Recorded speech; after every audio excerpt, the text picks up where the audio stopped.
How are you? I hope that you will be fine and happy. Today we will read this chapter 6, Human Environment. Okay, so let's start now this chapter, kids. In the beginning of the life of the humans was no better than the animals. यहाँ तक कि शुरुआत में जो मनुष्य का जीवन था वो जानवरों से अच्छा नहीं था, अर्थात जानवरों जैसा ही था. He slept under trees, वह पेड़ों के नीचे सोता था. In caves always roamed in the search of food, और भोजन की तलाश में इधर उधर घूमता रहता था. He had nothing to wear, उसके पास पहनने के लिए कुछ भी नहीं था. Slowly he started wearing clothes, सबसे पहले उसने कपड़े पहनना शुरू किया. Made up of leaves, जो पेड़ों से बनी होती थी, bark and the skin of animals, या फिर जानवरों की खालों से. Later he discovered fire, उसके बाद उसने आग की खोज की. And then an important turn in the history of human activity, civilization, और मानव human civilization, मानव सभ्यता में उसने थोड़ा बहुत विकास किया. And it was the beginning of the agriculture, उसने सबसे पहले कृषि की शुरुआत की. The humans learned and started growing food, उसने कृषि करना है ना, खेती करना सीखा और फसल उत्पादन करना सीखा. This lead man to lead a settled life instead of a nomadic life. उस तरह के जो मनुष्य थे पहले nomadic life अर्थात पशुचारण जैसा जीवन जीते थे. Which he was living before it, यहाँ तक कि वह जहाँ रहते थे वहीं खेती करते थे, फिर छोड़कर आगे बढ़ जाते थे. They came another revolution in this life, उनके जीवन में फिर कुछ न कुछ परिवर्तन हुआ. That was discovery of the wheel which made him move from one place to another place. उन्होंने फिर एक चक्र अर्थात पहिए का निर्माण करा जिससे वो आसानी से एक जगह से दूसरी जगह जा सकते थे. That too without walking, बिना चले. He further invented different modes of the transportation. फिर उन्होंने एक different transportation का आविष्कार किया. The later of the means of the communication with more advancement in science and technology. और धीरे धीरे साइंस और टेक्नोलॉजी के क्षेत्र में उसका एक नया निर्माण हो गया. With all these discoveries and inventions, सभी डिस्कवरी और इन्वेंशन के अनुसार man started modifying his environment, मनुष्य ने धीरे धीरे एनवायरनमेंट को भी मॉडिफाई कर दिया. These small settlements developed in the big villages, उन्हें बड़े बड़े गांव में छोटे छोटे आवास बनाकर रहने लगा. टाउन्स एंड सिटीज में जल्दी ही उन्होंने शुरुआत की. उसके बाद है settlement. The earliest settlement were on the banks of river. सबसे पहले मनुष्य ने जो अपने घर बनाए, आवास बनाए, वो नदियों के किनारे बनाए. This was because of the easy availability of the water, जिससे पानी पर्याप्त मात्रा से या समुचित रूप से मिल सके. And fertile land around the river, और नदी की क्योंकि आसपास की जो जमीन थी वो अधिक उपजाऊ थी. लेटर डेवलपमेंट इन ट्रेड, उन्होंने धीरे धीरे व्यापार करना शुरू किया. Commerce and the industries made man to find place in the other area for settlement, और फिर उन्होंने धीरे धीरे वहाँ इंडस्ट्री एरिया को खोल लिया और सेटलमेंट के लिए दूसरी जगह चूज कर ली. विच वर सुटेबल फॉर हिज प्रोफेशन, जो उनके प्रोफेशन के लिए अच्छी थी. Thus new settlement developed according to the requirement of the man. धीरे धीरे मनुष्य की रिक्वायरमेंट के अकॉर्डिंग एनवायरनमेंट चेंज होता चला गया. Places which are occupied for a short period are the temporary settlement. जो places, जो स्थान है वो उन्होंने एक ऐसी छोटे मुख्य रूप से कुछ समय रहने के लिए बनाई थी जिसे टेम्परेरी सेटलमेंट कहा गया.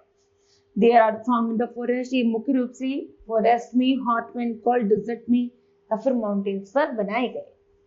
Places where people build their house, वह जगह जहाँ लोग घर बनाकर रहते हैं. And live with their families, और अपनी फैमिली के साथ for are called permanent settlement. उन्हीं आवास को permanent settlement कहते हैं.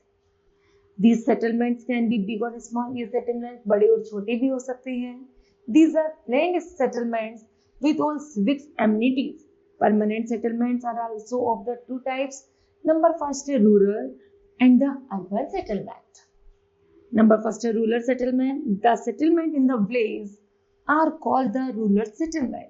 यह जो आवास था यह एक ऐसा वास है जिसे हम रूरल सेटलमेंट कहते हैं। People in the rural area practice agriculture. सबसे पहले इन लोगों ने कृषि करना सीखा, एनिमल हस्बेंड्री पशुपालन सीखा, फॉरेस्ट्री वन्य सीखा एंड देयर प्रोफेशन, और उसे अपना प्रोफेशन बना लिया। Settlements are not very big in the village. जो आवास था वो गांव में ज्यादा बड़े नहीं थे। In hilly area with extremely climate condition settlements are spread over a large area. एक बहुत बड़े क्षेत्र में कुछ ही सेटलमेंट्स पाए जाते थे। The people in the such region build their house at distance. जो लोग थे वो दूरी दूरी पर घर बनाते थे। These kinds of the settlement are called isolated dwellings or the scattered dwellings. ऐसे सेटलमेंट को हम dwellings, scattered या फिर छितरे घर भी कहते हैं। In plains, the settlement are often built close to each other. समतल अर्थात मैदानी भागों में जो मनुष्य ने सेटलमेंट आवास तैयार किए वो बिल्कुल बराबर बराबर किए थे। Houses built here in the thick wall. उन घरों की दीवारें मोटी होती थी and most of the house have thatched roof, और ऊपर से उनकी रूफ किसकी होती थी, छप्पर की बनी होती थी। with locally available material, जो पास से खेतों से मिल जाया करता था, जैसे mud, stone, wood, clay, etc.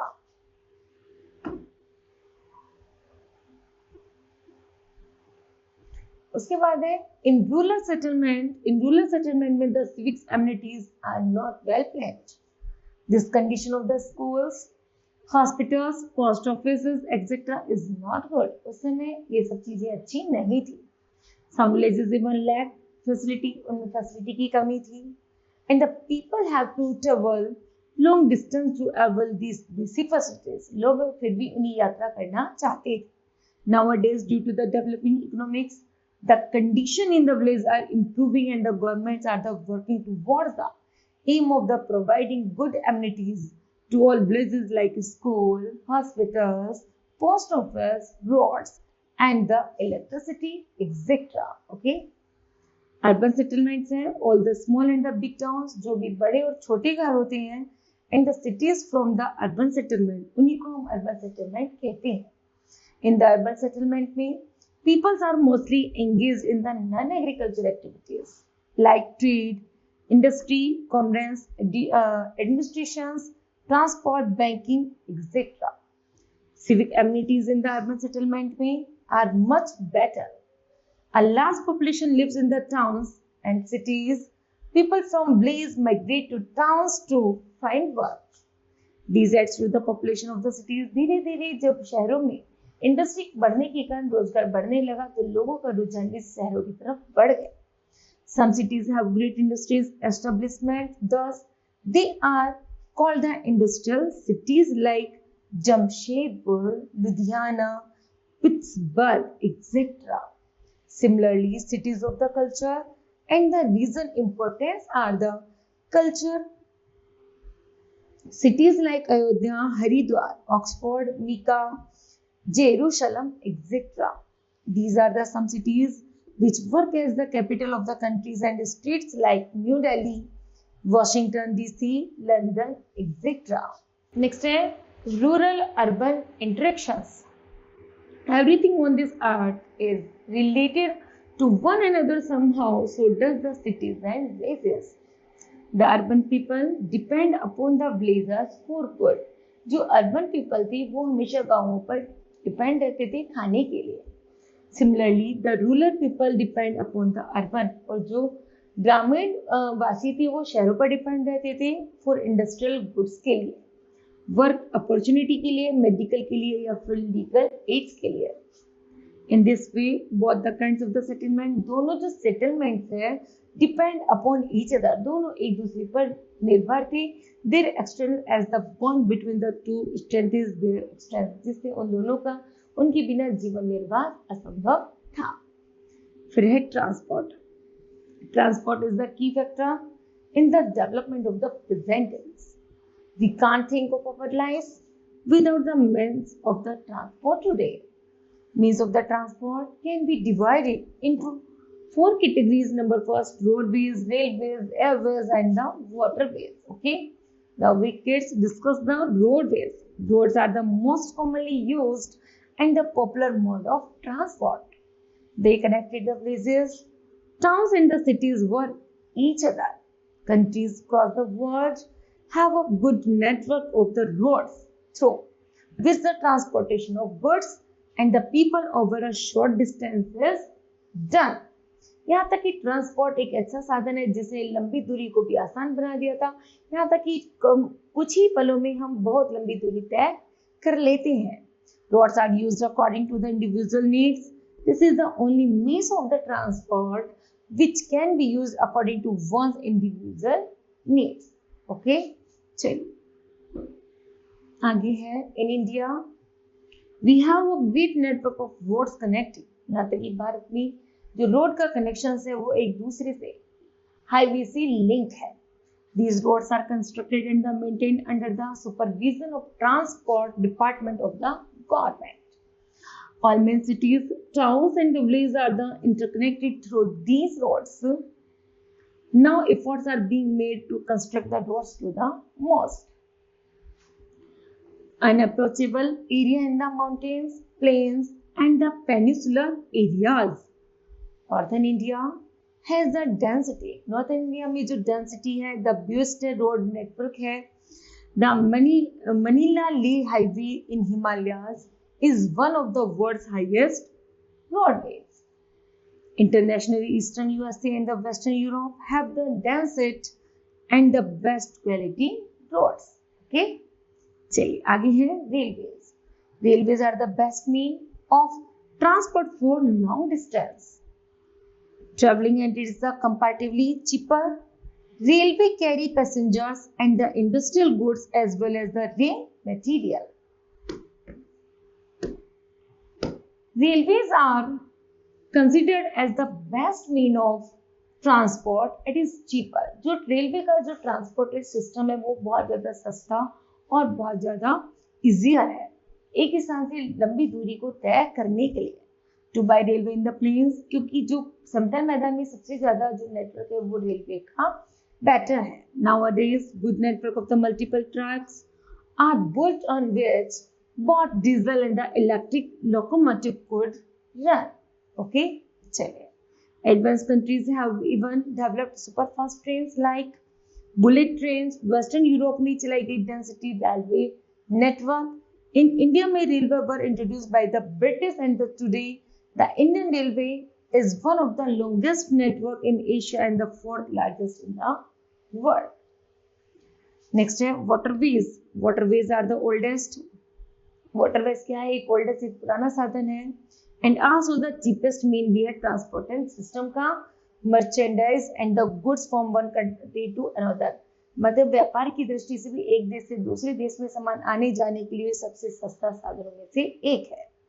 Most of the international trade is done. जो अंतरराष्ट्रीय व्यापार किए जाते हैं वो इस waterways के द्वारा किए जाते हैं through waterways. Waterways comprises in inland waterways and the sea routes. फिर है inland waterways, the navigable rivers, lakes and the canals in the country we are used as a mean of the waterways are called inland waterways. Factors such as the depth and the flow of the waterways are the main criteria on which these waterways are developed. The biggest and the largest inland waterways are in the Great Lakes between US and the Canada along the St. Lawrence River. Rivers like the Nile.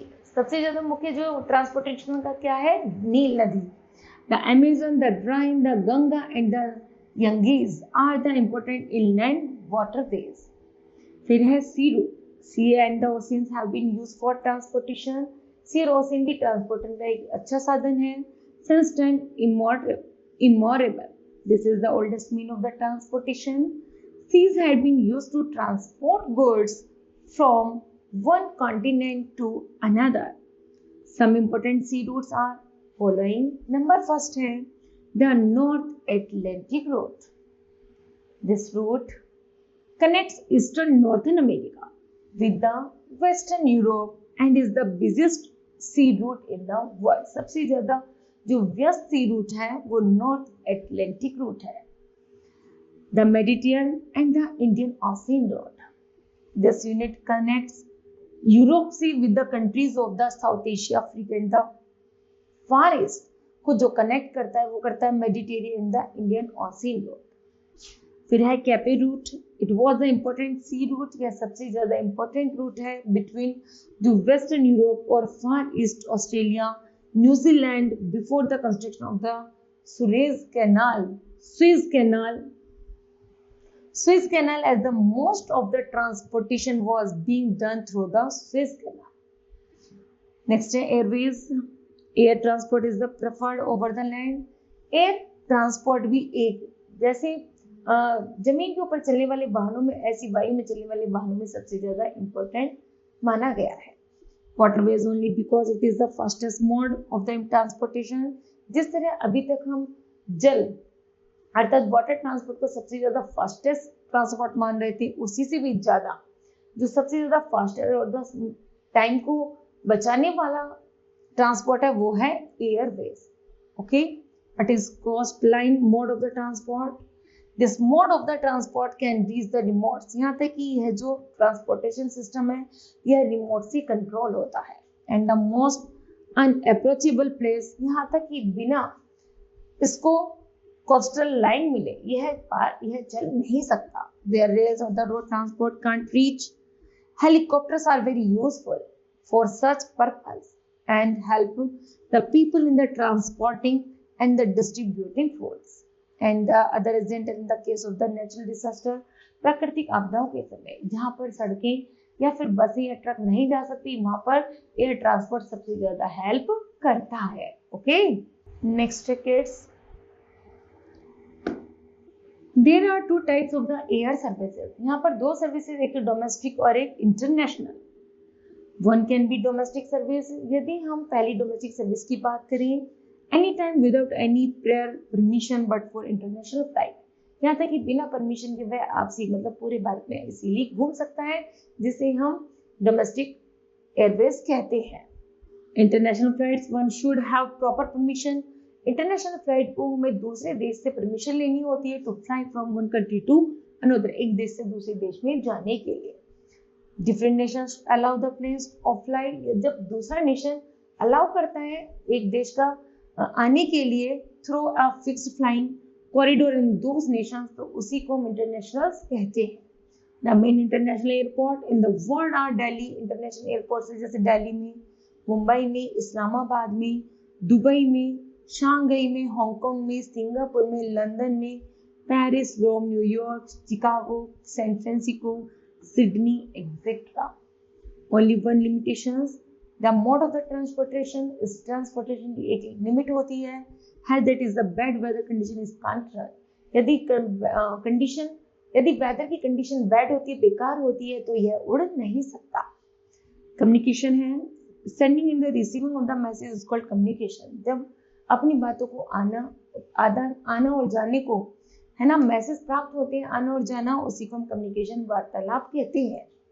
In earlier times people used to beat drums and hello, प्राचीन समय में लोग बात को बताने के लिए drum को बीट किया करते थे, चौक पर जाकर लोग इकट्ठे होते थे तब उनसे अपना मैसेज सेंड करते थे। Okay, later now they used animals for the purpose of the sending and the receiving message, वो जो कारण था वो एक ऐसा था लाइक एनिमल्स की तरह। With advance techniques and the technology, it is now very easy to communicate to all over the world. The postal system was introduced by the British in the India. India was one of the first few countries to introduce air mails in 1912 AD. Later, the invention of the printing press opened a new era in the world of the communication. Now books could be printed in a newspaper, magazine, etc. were printed on a large scale. Okay. Now kids, this chapter will be completed. I hope that you understood. Thank you. Have a nice day.